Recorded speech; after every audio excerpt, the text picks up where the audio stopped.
சொல்லுங்க. இப்போ சமீபமாக பார்த்தீங்கன்னா உங்களுடைய கதைக்களம் வந்து சூஸ் பண்ணுறதுலாம் அழகாக இருக்குது. ஏன்னா ஒவ்வொரு படத்துலையும் இப்போ லைனாக வந்ததுல வேறு வேறு கதைக்களமாக நீங்கள் அமைச்சிட்டு இருக்கீங்க. ஸோ இந்த இதுக்கான காரணம் என்ன? நீங்கள் மாற்றத்துக்கான காரணம் என்ன? இல்லை சார், உங்கள் கேள்வியிலே தான் பதில் இருக்கு. அதுதான் கதைக்களம் தான் ரொம்ப புதுசாக இருந்தது. யூஸ்வலாக பண்ணால் ஓடவும் மாட்டேங்குது சார். அது ஒரு பெரிய இதாக இருக்குது. நம்ம ரெகுலரான ஒரு சினிமா, ஒரு பேட்டர்னாக ஒரு சினிமா பண்ணோம்னா அதுவும் ஓட மாட்டேங்குது. ஸோ இந்த மாதிரி புதுசாக ஆக்சுவலாக இது வந்துட்டு ஒரு ஓடிடிக்கு ஒரு சின்ன பட்ஜெட்டில் வந்துட்டு நாங்கள் ஒரு ஆந்தாலஜி ஃபிலிமாக 4 கதைகள் பண்ணலான்னு தான் ஆரம்பிச்சது. பட் படம் பண்ண பண்ண அதோட நம்ம அந்த ப்ராசஸை பார்க்க பார்க்க நல்லா வருது அப்படின்னோடனே இது தியேட்டருக்கு ரிலீஸ் பண்ணலான்னு ப்ரொடியூசர்ஸ் முடிவு பண்ணாங்க. ஸோ எனக்கு வந்துட்டு இந்த கதையை கேட்கும்போது வந்துட்டு எனக்கு இந்த கேரக்டரும் புதுசாக இருந்தது. இந்த கதையில் இந்த துப்பாக்கியும் இந்த கேரக்டரும் எப்படி ரிலேட் பண்ணுறாரு, இந்த ஸ்க்ரீன் பிளே திரைக்கதை ரொம்ப புதுசாக இருந்தது. ஸோ ஒரு புது முயற்சியாக இருக்கட்டுமே, மக்களுக்கும் வந்துட்டு இந்த முயற்சி புதுசாக இருக்கட்டும். ஏன்னா ஃபர்ஸ்ட் ஆஃப் பார்க்கும்போது நிறைய பேருக்கு என்னடா சொல்லிட்டு இருக்காங்கிற ஒரு சின்ன ஒரு நெருடல் வரும். 4 பேர் கதை இருக்கும், அது பாட்டுக்கு போகும். பட் செகண்ட் ஹாஃப் பார்க்கும்போது தான் வந்துட்டு எனக்கு இந்த காளிதாஸில் தான் நடந்தது. ஃபர்ஸ்ட் ஹாஃப் பார்த்துட்டு வெளியில் வந்தோடனே ப்ரெஸ்ட்டை கேட்கும்போது என்ன ஜி பார்த்துட்டு சொல்கிறது அப்படி போயிட்டாங்க. செகண்ட் ஹாஃப் பார்க்கும்போது தான் அந்த ஃபர்ஸ்ட் ஹாஃப்லேருந்து என்னென்ன அந்த மாதிரி தான் இந்த படமும். ஸோ இந்த படம் வந்துட்டு அந்த அடிப்படையில் பார்க்கும்போது கதையாக ரொம்ப புதுசாக இருந்தது. சார் கோ ப்ரொடியூசர் சொன்னார் இந்த மாதிரி ஏ சர்டிஃபிகேட் யூ சர்டிஃபிகேட்லாம் பாகுபாடு பார்க்குறாங்க அப்படின்னு. உண்மையிலேயே அப்படி பாகுபாடு பார்க்குறாங்களா? உங்களோட கருத்து என்ன? இந்த படத்தோட சப்ஜெக்ட் உங்களுக்கே தெரியும் சார். அது சென்சார் போர்ட்டில் யார் பார்க்குறாங்கிற ஒவ்வொரு மைண்ட் செட்டை பொறுத்து இருக்குது சார். இப்போ இந்த கதையில் வந்துட்டு பார்த்தீங்கன்னா வந்துட்டு பிளட் ஷெட் கிடையாது. எனக்கு நான் நேபாளின்னு ஒரு படம் பண்ணேன். அந்த படத்தில் பார்க்கும்போது வந்துட்டு நிறையா பிளட் ஷெட் இருக்கும், உங்களுக்கு ஆக்ஷன் நிறையா இருக்கும். அதே மாதிரி வந்துட்டு கொஞ்சம் சில சென்ஷுவலான சீன்ஸ் இருக்கும், பல்கரான சில சீன்ஸ்லாம் இருக்கும். அதெல்லாம் வந்துட்டு ரிமூவ் பண்ணுன்னு சொல்லி ரிமூவ் பண்ணியே திருப்பி ஏ சர்டிஃபிகேட் தான் கொடுத்தாங்க. ஸோ இப்போ இருக்கிற சென்சார் போர்டு அப்போயே அப்படி தான் ஸ்ட்ரிக்டாக இருந்தாங்க. ஸோ இப்போவும் கொஞ்சம் ஸ்ட்ரிக்டாக தான் இருக்காங்க. பட் இந்த படம் பார்த்திங்கன்னா கொஞ்சம் சோஷியல் மெசேஜ் நிறையா இருக்கும், கொஞ்சம் சில கருத்துக்களை கொஞ்சம் நிறையா வந்துட்டு உள்ளடக்கி வச்சுருப்பார் டைரக்டர். ஸோ பட் என்னை பொறுத்த வரைக்கும் நான் யூஏ தான் எதிர்பார்த்தேன் ஆக்சுவலாக. அப்படி ஒன்றும் பெருசாக ஏ சர்டிஃபிகேட்டுக்கான ஒரு கண்டென்ட் மாதிரி இது தெரியல. பட் அஃப்கோர்ஸ் சென்சார் போர்டோட அந்த மைண்ட் செட்டை பொறுத்து தான் இருக்குது சார். இப்போ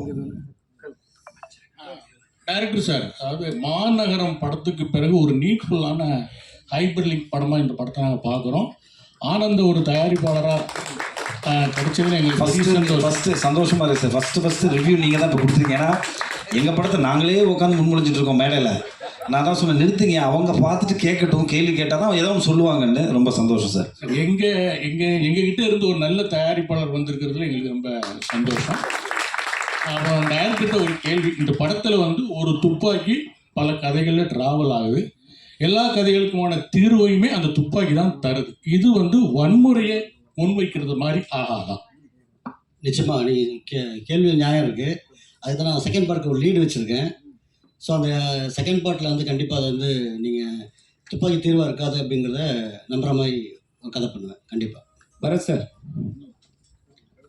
சார் முன்னாடிலாம் உங்களை வந்து கான்டெக்ட் பண்ணோன்னா ஒரு கதாசிரியர் வந்து கதை சொல்லணும், ப்ரொடியூசர் வந்து கதை சொல்லி டேரக்டர் கதை சொல்லும்போது எனக்கு ஃபுல் ஃபிச்சாக வந்து என் ஸ்டோரியில் நான் மட்டும்தான் இருக்கணும்னு சொல்லிட்டு ஒரு விஷயம் போயிட்டு இருந்துட்டு. ஆனால் இப்போ வந்து நீங்கள் கதை கலகம் வந்து டோட்டலாக மாற்றிட்டீங்க. இப்போ வந்து 4 ஸ்டோரியில் நீங்கள் ஒரு சின்ன பார்ட் தான் பண்ணியிருக்கீங்க. இது எப்படி இருக்கு? ஏன்னா இதே மாதிரி ட்ராவல் பண்ணுவீங்களா, இல்லை வந்து திருப்பி ஃபுல் ஃபிச்சாக தான் பண்ண போகிறேன்னு சொல்லிட்டு ஒரு விஷயம் நடக்க போதா? இல்லையே சார், அப்படிலாம் கிடையவே கிடையாது சார். அப்படின்னா நான் ஒரு வெயில் பண்ணியிருக்க மாட்டேன், ஒரு கடுகு பண்ணியிருக்க மாட்டேன். ராஜகுமாரன் சார் கூட நடித்தார், வெயில் பண்ணியிருக்க மாட்டேன். இல்லைனா வந்துட்டு ஒரு அழகாக இருக்கிற பயமாக இருக்கிறது ஒரு படம், அருண் குமாராக இருந்த டைமில் நான் அவர் கூட பண்ணேன். ஸோ எனக்கு என்னை பொறுத்த வரைக்கும் ஒரு கதையில் நம்மளுக்கு என்ன இருக்குது, அதே மாதிரி இந்த கதையை வந்துட்டு என்னோடய போர்ஷனுக்கு நான் ஹீரோ சார். சின்ன பாட்டு கிடையவே கிடையாது. நீங்கள் இதை ஒரு பொதுப்படையாக பாருங்கள், படமாக பார்க்கும்போது என்னோடய போர்ஷனுக்கு நான் ஹீரோ. ஒவ்வொரு போர்ஷனுக்கும் அவங்கவுங்க வந்துட்டு ஒரு முக்கியத்துவமான ஒரு கதாபாத்திரமாக பாருங்கன்னு தான் சொல்கிறேன். அதான் இது ரெகுலரான ஒரு ஹீரோ ஹீரோயின், ஒரு காமெடியன், ஒரு 4 ஃபைட்டு அந்த மாதிரி பார்க்கணும்னு நினைக்கிறவங்களுக்கு இந்த படம் பிடிக்காது. ஒரு கண்டென்ட் பேஸ்டாக பார்க்கணும், 2 மணி நேரம் வந்துட்டு நம்மளுக்கு ஒரு திரைக்கதை இன்ட்ரெஸ்டிங்கான ஒரு ஃபிலிம் பார்க்கணுன்னா பார்க்கலாம். ஸோ அந்த அடிப்படையில் தான் நான் எப்போவுமே அப்படி தான் பண்ணிகிட்டு இருக்கேன் சார். என்னோட பேட்டர்ன் ஆஃப் ஃபிலிம்ஸ் அப்படி தான் இருந்திருக்கு. ஒரு சில படங்கள் ஆமாம் ஹீரோயிசம் ஃபிலிம்ஸ் பண்ணி ஆகணும் சார், கமர்ஷியலுக்கு நம்ம பண்ணி தான் ஆகணும். ஸோ அப்படி தான் நான் அதை பார்க்குறேன்னா. Correct sir. இது ஸ்டார்டிங் ஓப்பனிங்கில் ஒரு இன்சிடென்ட் சொல்லியிருப்பீங்களே, அது ஆக்சுவலாக ஒரிஜினல் நடந்தது தானே? ஆனால் அது கேஸ் இதுவாயிருக்கு. ஆனால் நீங்கள் சொல்கிறது வந்து சினிமாட்டிக்காக நீங்கள் அது புல்லட் மட்டும் வெளியில் வந்துருச்சு அப்படின்றத மட்டும் நீங்கள் எடுத்திருக்கீங்கல்ல, அதை மையப்படுத்தி தானே எடுத்திருக்கீங்க? ஆமாம், அதை மையப்படுத்தி தான் எடுத்திருக்கேன். அதில் ரைஃபிள் இருக்கும். இதில் வந்து கதைக்காக நான் என்ன பண்ணேன், 9mm பிஸ்டலாக மாற்றிக்கிட்டேன். சரி, அஞ்சலி நாயர் கூட ஒரு கேரக்டர் ரெடி பண்ணியிருக்கீங்களா? அது அவங்க கிட்ட சொல்லும்போது அவங்க என்ன இது காமிச்சு உங்ககிட்ட ரியாக்ஷன் ஏதாவது இருந்தது அவங்க பேசும்போதே? எனக்கு கதை அவ்வளோ போல்டாக இருக்கும் அதில். ஏன்னா அவங்க ஒரு ஹஸ்பண்டை தாண்டி இன்னொருத்தவங்க நம்மளை யூஸ் பண்ணுறாங்கன்றது தெரிய வரும்போது ரொம்ப இதுவாக இருக்கும்ல. ஸோ அது அவங்க எப்படி எடுத்துக்கிட்டாங்க நீங்கள் சொல்லும் போது கதையை? உடனே ஒத்துக்கிட்டாங்க கதை சொன்ன உடனே.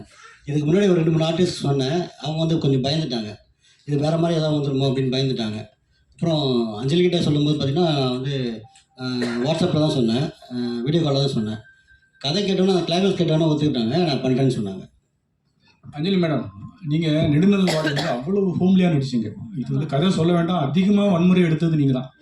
இந்த இதை எப்படி பார்க்குறீங்க? சி ஆஸ் அன் ஆக்டர் நமக்கு புதுசாக ரோல் பண்ண நிறைய ஆசை இருக்கும். நானே இந்த இண்டஸ்ட்ரி வரும்போது நான் பார்க்குறது சேம் ஸ்டோரி சேம் ஸ்கிரிப்ட் பண்ணுற மாதிரி எனக்கு தோணுச்சு. ஸோ சார் இந்த கதை சொல்லும்போது அஃப்கோர்ஸ் என் மனசில் எனக்கு தோணுச்சு ஆடியன்ஸ் எப்படி பார்ப்பாங்க. பிகாஸ் ஆடியன்ஸ்க்கு நான் இது வரைக்கும் பண்ணுற படம் தே ஹேவ் அன் இமேஜ்.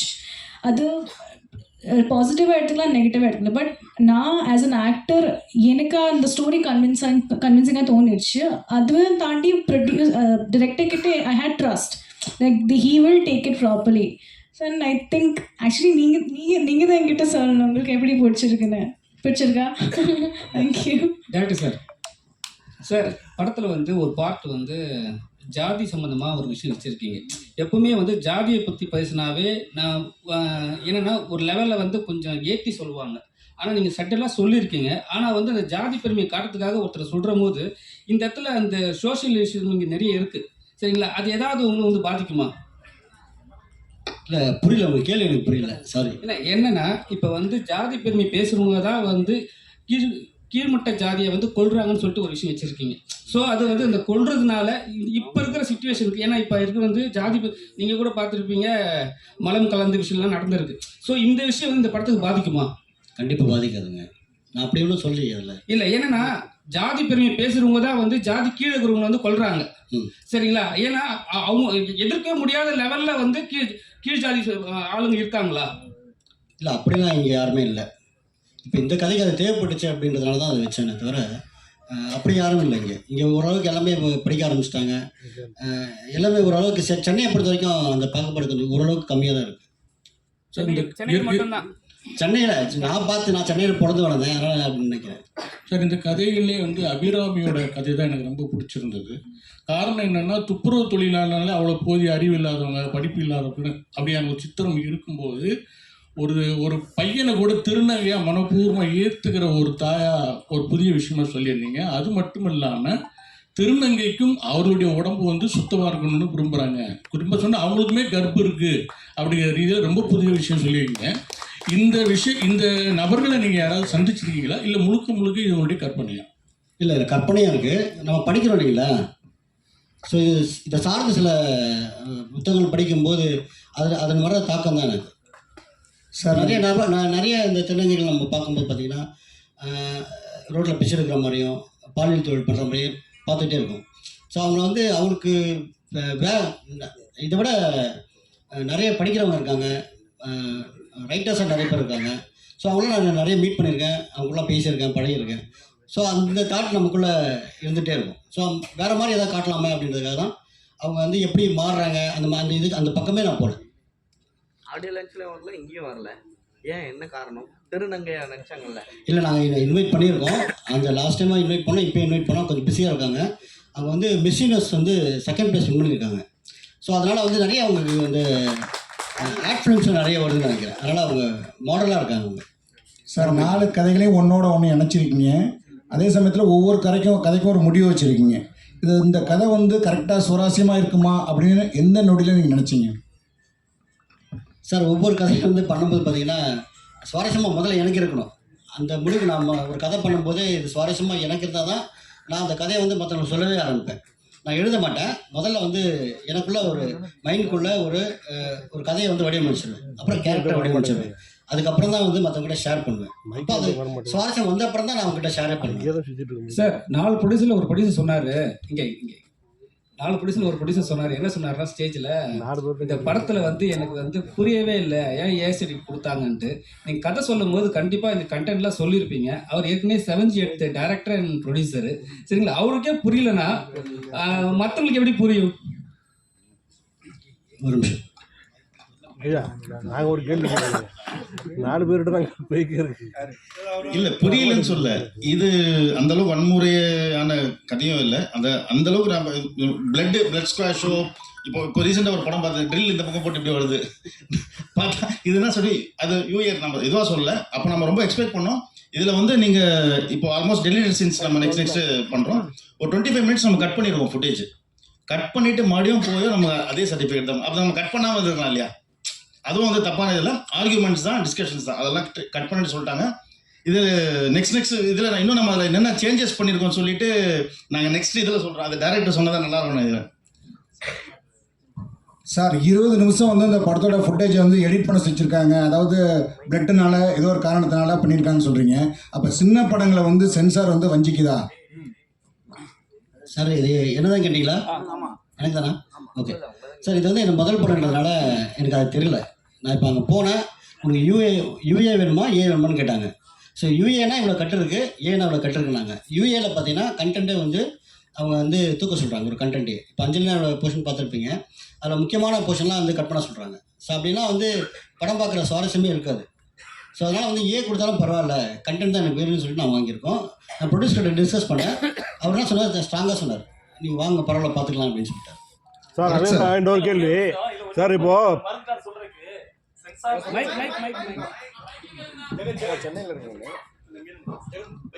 இல்லை அவர் சொல்ல மறந்துட்டாரு. என்னன்னா சென்சாரில் வந்து முக்கியமான சில போர்ஷன் கதையிலே வேற மாதிரிலாம் விஷயங்கள் இருக்குன்னு சொல்லி எடுக்க சொன்னாங்க. அப்புறம் பரத் சாரு இவங்க 3 பேர் காரில் ட்ராவல் பண்ணும்போது சமூக நீதி சார்ந்து நிறைய டைலாக்ஸ் வச்சுருந்தோம். அதாவது 3 மதத்துக்காரங்க அந்த காரில் பயணிப்பாங்க. 3 பேரும் அவங்கவுங்க பாயிண்ட் ஆஃப் வியூவில் அவங்கவுங்க இதை பற்றி பேசுவாங்க. அந்த விஷயத்த டோட்டலாகவே எடுக்க சொன்னாங்க. அப்புறம் வந்து அந்த கண்டென்ட்டை தூக்க சொல்லிட்டு அவர் இயக்குனர் என்கிட்ட சொன்னது ஞாபகம் இருக்குது. நான் வந்து இங்கே ஒரு ஹோட்டலில் ஒரு ப்ரொமோஷனில் இருக்கும்போது வந்து இந்த மாதிரி இந்த டைலாக்லாம் சேஞ்ச் பண்ணணும் சென்சாரில் சொல்கிறாங்க அப்படின்னு சொன்னார். அப்போ நான் கேட்டேன், நீங்கள் வந்து அவங்ககிட்ட ஃபைட் பண்ணலாமே, நீங்கள் அவங்ககிட்ட பேசலாம், நம்ம உங்களுக்கு ரைட்ஸ் இருக்கே அப்படின்னு கேட்டேன். அதுக்கு அவர் சொன்ன பதில் தான் நாங்கள் பதிவு பண்ண நினைக்கிறேன். என்ன சொன்னார்னா, அவங்க டிஸ்கஷனுக்கு வரல, ஆர்டர் போடுறாங்க. அவங்க தொழில வந்து டிஸ்கஷனே இல்லை, சமூக நீதி அதெல்லாம் விடுங்க, மதம் சார்ந்த அதெல்லாம் விடுங்க, இதை பண்ணுங்க தூக்குங்க அப்படின்னா அதை கொடுக்குற எல்லாம் அந்த டிஸ்கஷன் முடிக்க அவங்க வரல அப்படின்னு சொன்னார். இப்போ ஒருவேளை இவர் வந்து ஒரு லோகேஷ் கனகராஜ் மாதிரி ஒரு பெரிய பெரிய நிறுவனத்தில் படம் பண்ணுற ஒரு இயக்குனராக இருந்தால் அந்த டிஸ்கஷன் மேபி நடந்திருக்கலாம். அவர் எளிய இயக்குனர், எளிய நிறுவனங்கிறதுனால அந்த டிஸ்கஷனுக்கு சென்சார் வரலன்னு நினைக்கிறேன். நான் என்ன சொல்கிறேன்னா, அதாவது டிஸ்கஷனுக்கு 2 பேரும் பேசணும். ஒருத்தங்க பேசி ஒருத்தங்க கேட்குறது டிஸ்கஷன் ஆயிருக்காது. அது சென்சாரில் நடக்கு. அது மாறணுங்கிறது இந்த இடத்துல என்னுடைய தாழ்மையான வேண்டுகோள். நன்றி சார். இயக்குனர் சார், சென்சார் வந்து அதாவது சமூக நீதிக்கு எதிராக இருக்குதா சார்? அதான் சொன்னேனே, இது வந்து என்ன முதல் படம்ன்றதுனால அவங்க எப்படி என்கிட்ட நடந்துக்கிட்டாங்க, இப்படி தான் நடந்துப்பாங்கன்றது எனக்கு தெரியல. இதான் ஃபஸ்ட்டு படம்ன்றதுனால. ஸோ அடுத்த படத்தில் இந்த மாதிரி கொஞ்சம் தெளிவாக இருப்பேன். தெளிவான சில கேள்வி கேட்க முடியும் உங்களை. சார் உங்கள்கிட்ட ஒரு கேள்வி. நீங்கள் வந்து நிறைய நெகட்டிவ் ரோல் பண்ணியிருக்கீங்க, பட் அதுக்கு ஒரு ரீசன் இருக்கும். மேபி ஹீரோயினுக்காக ஏதாச்சும் ஒரு விஷயம் ரிவெஞ்ச் எடுக்கிற மாதிரி ஒரு சப்ஜெக்டாக இருக்கும். பட் இப்போ உள்ள உங்கள் கூட நடித்த சக நடிகர்கள் வந்து ஹீரோவாக இருந்தவங்க எல்லாருமே இப்போ மெயினாக முழுக்க நெகட்டிவ் வில்லனாகவே பண்ணுறதுக்கு இன்ட்ரெஸ்ட் காட்டுறாங்க. இன்கேஸ் ஃப்யூச்சரில் நீங்கள் அந்த மாதிரி பண்ணுறதுக்கு ஐடியா இருக்கா? கண்டிப்பாக பண்ணுவேன் சார். நான் பட் அந்த மொத்தம் நெகட்டிவ் கதாபாத்திரம் என் மேலே இருக்கணும். அந்த பிரிஞ்சுலாம் இருக்கக்கூடாது. இப்போது அருண் விஜய் பண்ணார்ல அஜித் சார் படத்தில், ஸோ அந்த மாதிரி இருந்துச்சுன்னா, நல்ல டேரக்டர் இருந்துச்சுன்னா நம்மளுக்கு நம்ம பண்ணுற ஒரு எஃபர்ட், நம்ம போடுற அந்த இன்வெஸ்ட்மெண்ட் வந்து யூஸ்ஃபுல்லாக போய் சேரும். இல்லைனா சும்மா ஏனோ தானோன்னு பண்ணுறது வேஸ்ட். கண்டிப்பாக பண்ணுவேன் சார். ஏன்னா இன்ஃபேக்ட் ஏதோ ஒரு இன்டர்வியூவில் கூட ஒரு விஜய் சேதுபதி கூட சொல்லியிருப்பார், நெகட்டிவாக பண்ணுறது தான் இன்னும் ஆக்சுவலாக மீட்டர் அதிகம், இன்னும் நிறையா பெர்ஃபார்ம் பண்ணலாம், இன்னும் எக்ஸ்ட்ராவாக வந்து நம்மளால் வந்துட்டு ஒரு ஸ்டெப் போய் பெர்ஃபார்ம் பண்ண முடியும். ஸோ கண்டிப்பாக நான் பண்ணுவேன். Correct sir. டயலாக் ரைட்டர் இந்த படத்துக்கு டயலாக் வெறும் இந்த 4 பேர் தானே இந்த சைடெல்லாம் சைலண்டாக இருக்காங்க.